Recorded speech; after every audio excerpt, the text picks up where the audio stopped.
Welcome back to Middle Education. Middle Education आपके सामने एक व्हाइट बॉक्स लेकर के आया है जिसका हेडिंग कहता है बिना पढ़े 95+ परसेंटेज इन 5 तरीकों से। देखो यार, इस बॉक्स के अंदर ना कुछ तरीके रखे गए हैं और 5 तरीका रखा गया है। अगर तुम इन 5 तरीकों को अच्छे से फॉलो कर लिए ना, यकीन मानो तुम्हें किताब नहीं खोलना पड़ेगा, तुम सारा भर कुछ नहीं पढ़े हो फिर भी अपने बोर्ड एग्जाम में अच्छे नंबर लेकर के आने वाले हो। बस ये 5 तरीकों के अच्छे से फॉलो करना। आपको पता है जो आपके स्कूल का टॉपर है ना, तुम उसे पीछा कर दोगे इन 5 तरीकों को फॉलो करने के बाद। और अगर तुम स्वयं अपने स्कूल के टॉपर हो, तुम स्वयं पिछले 3-4 साल से लगातार टॉप कर रहे हो, अगर कोई प्रश्न का उत्तर तुमसे नहीं बनता है तो इस तरीके के माध्यम से तुम उस प्रश्न के उत्तर को कर जाओगे जिसको तुमने कभी पढ़ा नहीं है। बस ये 5 तरीका फॉलो कर लेना। देखो, मुझे एक्सपीरियंस है पिछले 3 से 4 साल के पढ़ाने का, और इस तरीकों को मैंने हर साल बताया है बच्चों को, और बच्चे अपने परसेंटेज में बढ़ोतरी देखने को पाए हैं। बच्चे स्वयं कहते हैं कि ये 5 तरीका मेरे लिए रामबाण रहा सर। अगर जहां मेरे 80% बनते थे, ये 5 तरीका फॉलो करने के बाद मैं 95% बनाया हूं। और अगर तुमने भी कर लिया तो डेफिनेटली तुम्हारे परसेंटेज में इजाफा देखने को मिलेगा। लेकिन इसके लिए पहले एक मैं वार्निंग देता हूं, अगर तुमको भरोसा नहीं है इन 5 तरीकों में तो तुम एक काम कर सकते हो। बोर्ड एग्जाम के पहले तुम्हारा प्री बोर्ड एग्जाम होगा, तुम्हारा हाई फेयरली एग्जाम होगा, उसमें तुम इन तरीकों को फॉलो जरूर करना, फिर देखना तुम्हें स्वयं रिजल्ट देखने को मिलेगा। इस बॉक्स में 5 तरीका रखा गया है जिसको मैं सफल करूंगा सबसे पहले, और सफल करने के बाद एक एक पर्ची क्रमशः तुम्हारे पास रखूंगा। उस पर्ची में जो बातें लिखी गई उसको मैं समझाऊंगा, तुम आराम से अपने दिमाग में बैठाते जाना, डेफिनेटली बेहतर कर पाओगे। तो अगर आप मुझे पहली बार देख रहे हैं, मुझे पहली बार सुन रहे हैं, मेरा नाम है आशीष और आप सब देख रहे हैं मिडिल एजुकेशन। तो चलिए सबसे पहले हम जल्दी जल्दी से बॉक्स को सफल करते हैं और ओपन करते हैं और देखते हैं हमारा पर्ची नंबर क्या कहता है, पर्ची में कौन सी बातें लिखी गई जो हमें फॉलो करना है। तो आपके सामने बॉक्स को सफल कर रहा हूं, देख सकते हैं। सफल इसलिए कर रहा हूं कि पर्ची एक बार चारों तरफ मिल जाए।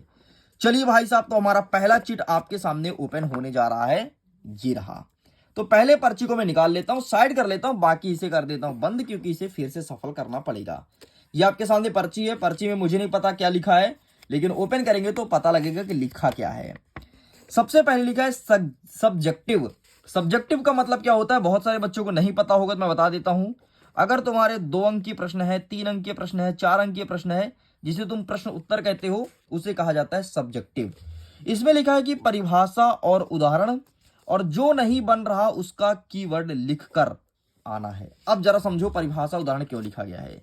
देखो यार, जब भी तुम कभी सब्जेक्टिव क्वेश्चन सॉल्व करने बैठो और तुमसे जिस प्रश्न का उत्तर बन रहा है ना, अगर तुमसे तुम्हारा प्रश्न वो 2 नंबर का है, तो सबसे पहले तुम हमेशा डेफिनेशन लिखा करो जो प्रश्न पूछा है, और उसका 1-2 एग्जाम्पल दिया करो। तो 1 नंबर तुम्हें डेफिनेशन का मिल जाएगा, 1 नंबर तुम्हें एग्जाम्पल का मिल जाएगा। इस प्रकार से तुम्हारा 2 नंबर कंप्लीट होता है।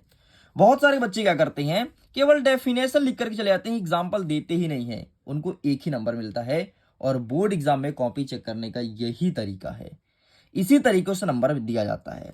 अब जो 3 नंबर का प्रश्न है, उसमें अगर तुमने डेफिनेशन लिख दिया तो उसका मिलता है 2 नंबर, और अगर तुमने एग्जाम्पल दिया तो उसका मिलता है 3 नंबर। और अगर 4 नंबर का प्रश्न है तो तुम्हें डेफिनेशन लिखना है, एग्जाम्पल लिखना है, फिर एग्जाम्पल को भी डिटेल करना है। इस प्रकार से तुम्हें मिलेगा 4 नंबर। ठीक, आगे कह रहा है कि जो नहीं बन रहा उसका क्या करें।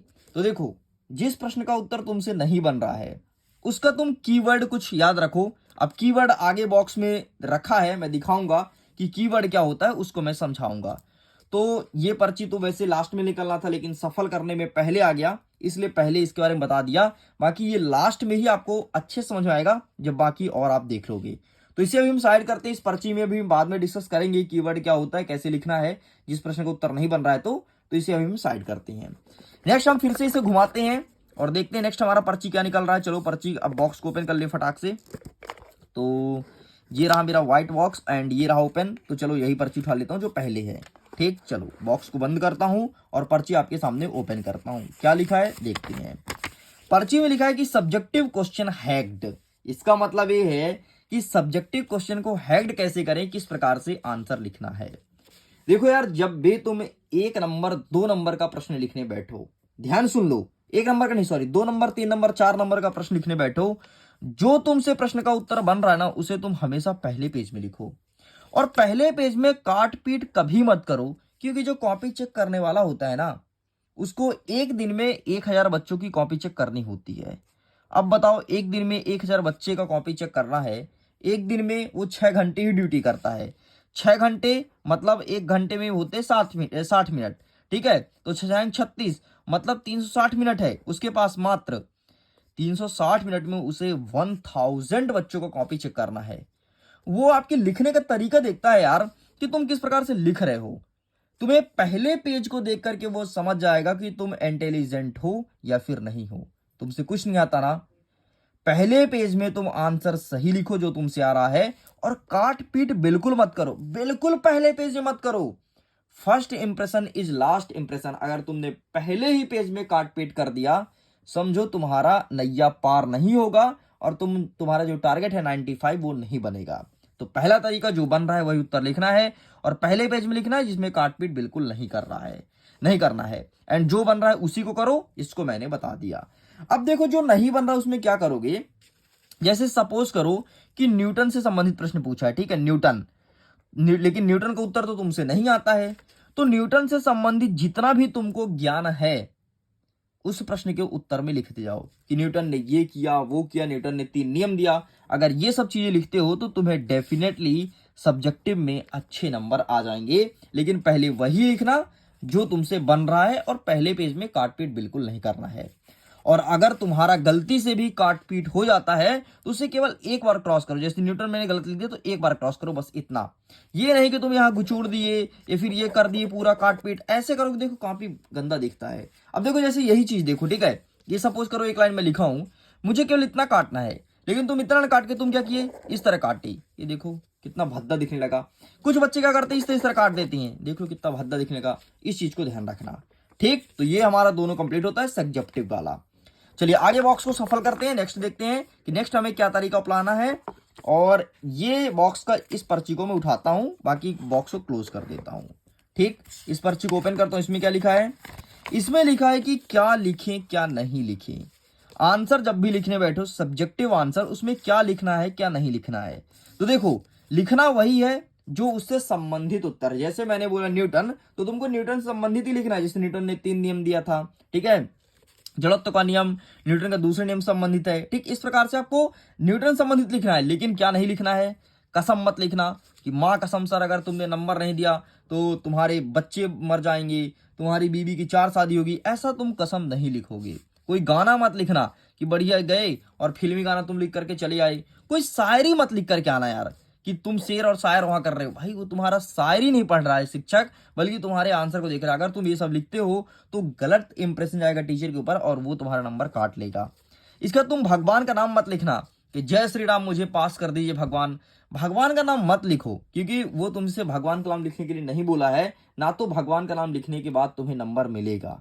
ठीक, और ये सब देखने के बाद ना टीचर के अंदर बहुत इरिटेट होता है वो, और नंबर ना काटना चाहे फिर वो नंबर काट लेता है। बहुत सारे बच्चे लिखते हैं। एक बार मैंने एक बच्चे का कॉपी देखा था, उसने हर एक पेज के हेडिंग में जय श्री राम, जय माँ काली, हे भगवान मुझे पास कर दो। अरे भैया ये क्या तरीका है पास कर दो। तुम उससे संबंधित आंसर लिखो ना, जैसे मैंने तुमको बताया सब्जेक्टिव डेफिनेटली बेहतर कर पाओगे। चलिए इसे साइड करते हैं, सफल करते हैं बॉक्स को, नेक्स्ट पर्ची निकालते हैं। हमारा नेक्स्ट पर्ची क्या कहता है, तो ये रहा है आपके सामने। चलिए इसे मैं बंद कर लेता हूं एंड देखते हैं नेक्स्ट पर्ची में क्या निकल रहा है। हमारे नेक्स्ट पर्ची में निकल रहा है भाई साहब, ये रहा है आपके सामने। कितने प्रश्न करें, टोटल अगर 23 प्रश्न आपकी परीक्षा में आ रहा है ना, तो 23 के 2300 प्रश्न को अटेंड करो, कोई भी छोड़ करके मत आओ। जो नहीं बन रहा है कीवर्ड का यूज करो। कीवर्ड क्या होता है, जैसे न्यूटन संबंधित प्रश्न पूछा है तो न्यूटन तुम्हारा कीवर्ड हो गया, उसी कीवर्ड को तुम फॉलो करो। ठीक, तो सारे क्वेश्चन को अटेंड करना है, 23 के 23, 24 के 24, जितने भी क्वेश्चन आ रहे हो। तुम्हारे एग्जाम में कुछ कितने क्वेश्चन आते हैं कमेंट सेक्शन में जरूर लिखना। ठीक है, तो सारे क्वेश्चंस को अटेंड करना। ठीक है, कुछ भी मत छोड़ करके आओ कि यार ये हमसे नहीं बनना, छोड़ देते हैं। क्योंकि अगर तुम कुछ भी लिख करके आओगे और उससे संबंधित है तो डेफिनेटली तुमको 1 या 2 नंबर मिलेगा, और 1 या 2 नंबर तुम्हारे परसेंटेज को बढ़ाने में मदद करता है। इस चीज को ध्यान रखना। चलिए बॉक्स को सफल करते हैं। अब इसमें 2 ही पर्ची है, और फटाक से देख लेते हैं कि इन दोनों पर्ची में क्या लिखा है। अभी मैं आपको बताऊंगा एग्जेक्टिव क्वेश्चन को सॉल्व कैसे करना है। ठीक, तो ये देखो, ये रहा है आपके सामने एग्जेक्टिव क्वेश्चन का हेड। देखो, जब भी तुम्हारे पेपर में एग्जेक्टिव क्वेश्चन आए, एग्जेक्टिव मतलब एक प्रश्न 4 ऑप्शन, ठीक है, या फिर खाली स्थान हो सकता है, सही हो सकता है, कुछ हो सकता है, तो जो बन रहा है ना, सबसे पहले उसे तुम कर लो। जो बन रहा है उसे तुम करते जाओ, करते जाओ। अब जो नहीं बन रहा है उसमें क्या करोगे? देखो, एक प्रश्न के तुमको 4 ऑप्शन मिलता है, option number A, option number B, option number C, option number D. ठीक, अब देखो, जो तुमसे बन रहा है वो तुम कर लिए। अब जो नहीं बन रहा है उसमें ज्यादातर तुमको ऑप्शन नंबर बी या सी में से कोई एक टिक करके आना है। ए और डी टिक मत करना। जब भी एग्जामिनर आपका पेपर बनाता है तो ये ध्यान रखता है कि इसका आंसर हम बीच में दें, और ज्यादातर वो बीच में रखता है। मैं अपना अनुभव बता रहा हूं, ज्यादातर वो बीच में रखता है, इसलिए ज्यादातर आपको बी और सी में टिक करके आना है, तुम्हारा परसेंटेज बढ़ जाएगा। और खालिस्तान है, तो खालिस्तान तो बहुत इजी होता है, ठीक है, खालिस्तान के बहुत सारे आंसर्स आपके पेपर के बीच में मिल जाते हैं। ठीक, तो इस प्रकार से तुम्हें अपने एग्जेक्टिव क्वेश्चन को सॉल्व करना है। अब एक अंतिम पॉइंट क्या कहता है, चलिए इसे फटाफट देख लेते हैं, और इन तरीकों को तुम एक बार फॉलो जरूर करना, डेफिनेटली तुम्हारे अच्छे परसेंटेज बनेंगे। तो ये रहा आपका अंतिम पर्ची, जिसमें लिखा है केवल आपको काला और नीले रंग का ही प्रयोग करना है।